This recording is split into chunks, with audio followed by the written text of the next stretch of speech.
I was yanking weeds by the lake, the sun barely up, when Linda hollered across the water that I had 24 hours to clear out of her HOA's territory. I stood, wiped the dirt off my jeans, and almost laughed. Almost. She had no clue she was trying to evict a federal judge. Me, in my faded flannel, looking more like a gardener than someone who'd spent decades behind a bench. It wasn't the first time someone mistook my quiet for weakness. Out here, away from courtrooms, people see what they want: a lone woman in a cabin, not a legal titan. The cabin was my dad's legacy, built with his own hands and left to me in his will. That morning it started peaceful. Coffee brewed with spring water, the porch swing creaking, birds singing. Then a white SUV roared up the dirt path, kicking up dust like it was running from a law.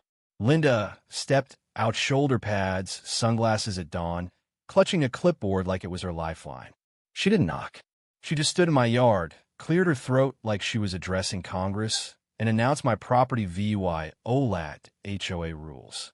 I walked down the porch steps, calm as ever. I've faced murderers with less attitude. She pointed at my forest green roof painted to blend with the trees, just like Dad wanted and called it non-compliant. Then she jabbed at the old windmill by my garden, labeling it an unregulated structure.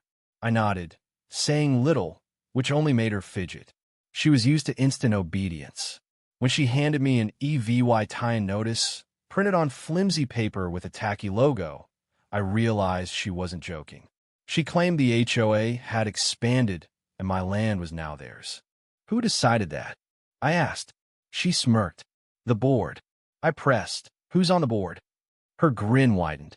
Me and two others. Unanimous vote. It was like something out of a bad sitcom. I asked for proof. She waved me off, promising it'd come by mail.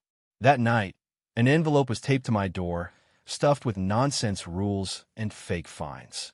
Sitting at my dining table, I flipped through it, shaking my head. They didn't know this cabin had been ours for 70 years. They didn't know about the land Grant locked in my safe. And they sure didn't know I'd memorized property law better than most lawyers could dream.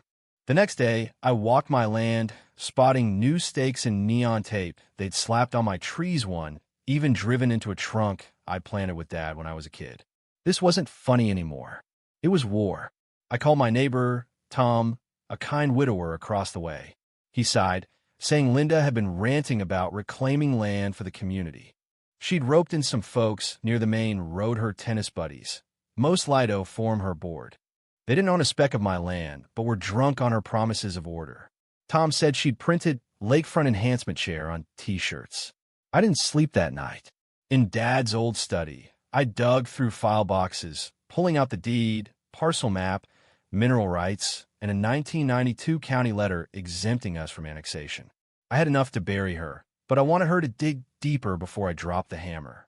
2 days later, I caught Linda filming my garden with her phone, muttering about EVY Denke for an appeal.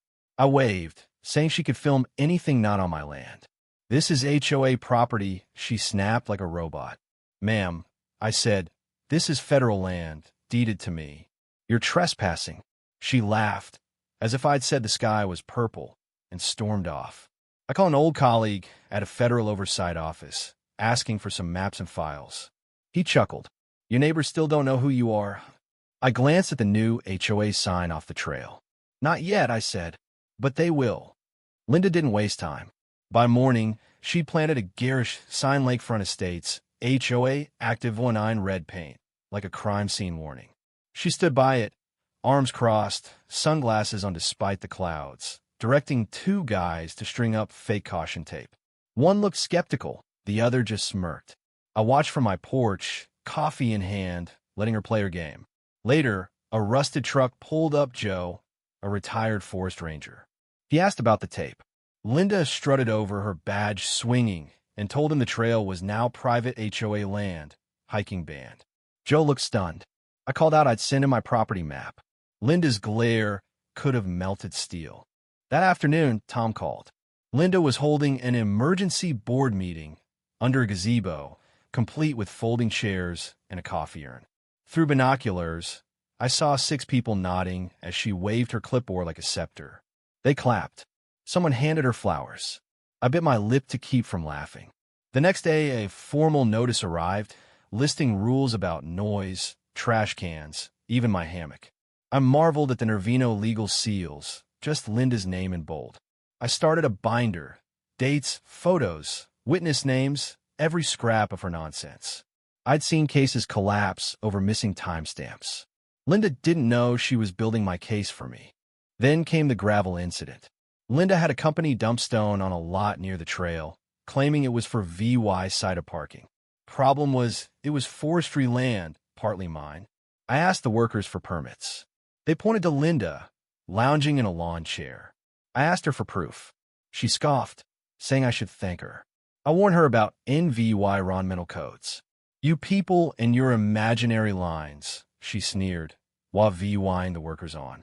That night, I drafted a cease and desist letter, sharp enough to cut glass, citing every law she'd broken. I didn't send it yet. I waited. Then a drone buzzed over my yard. Not a Toya Sirius quadcopter with a camera. I stared it down until it retreated to Linda's porch.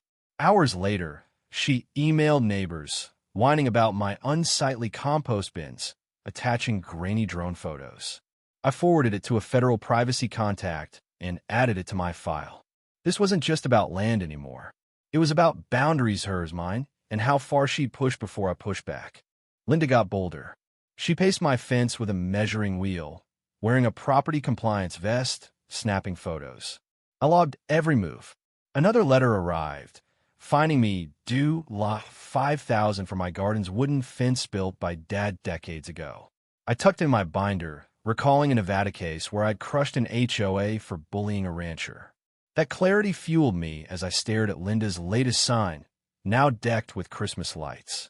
She wasn't just overreaching. She was stealing. A young guy, Ethan, knocked one morning, clutching one of Linda's flyers. He asked if the HOA was legit. Over tea, I showed him my parcel map, explaining that without a signed agreement, her rules were garbage. He'd paid her twice via PayPal. I told him to dispute the charges. He left relieved, less scared. That's why Linda was dangerous, not what she knew, but what she made others believe. Then she tried building a VY line on my land. I caught two guys hammering a frame near Dad's old picnic spot. They said Linda called it community space. I showed them my map and ID. One asked if I was a lawyer. No, I said, federal judge. They packed up fast.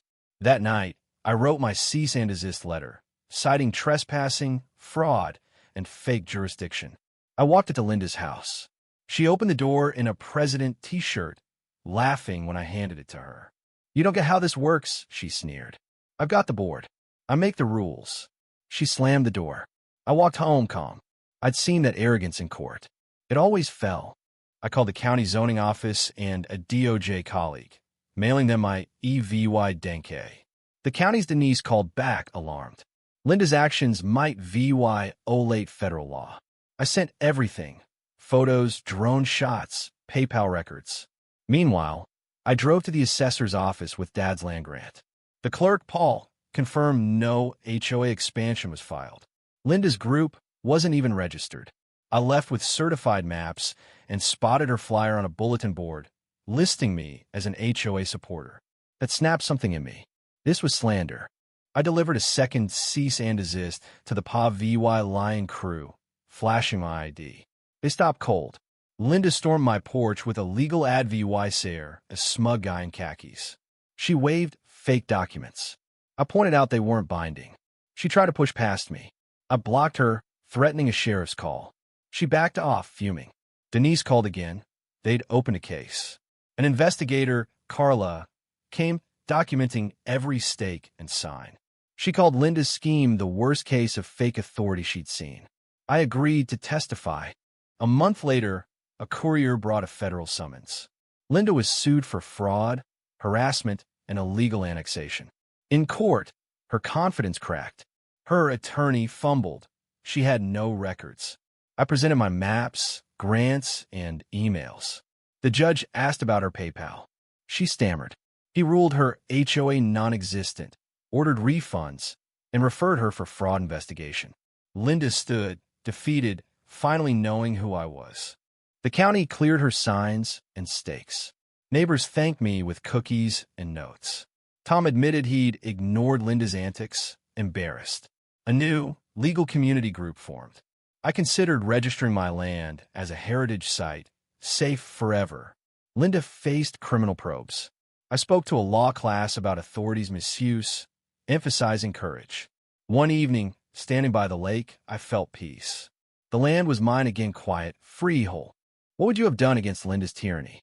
Could you stay calm, or would you snap? Should she face jail, or just pay back the money? Drop your thoughts below, hit like, and subscribe for more stories where truth takes down bullies.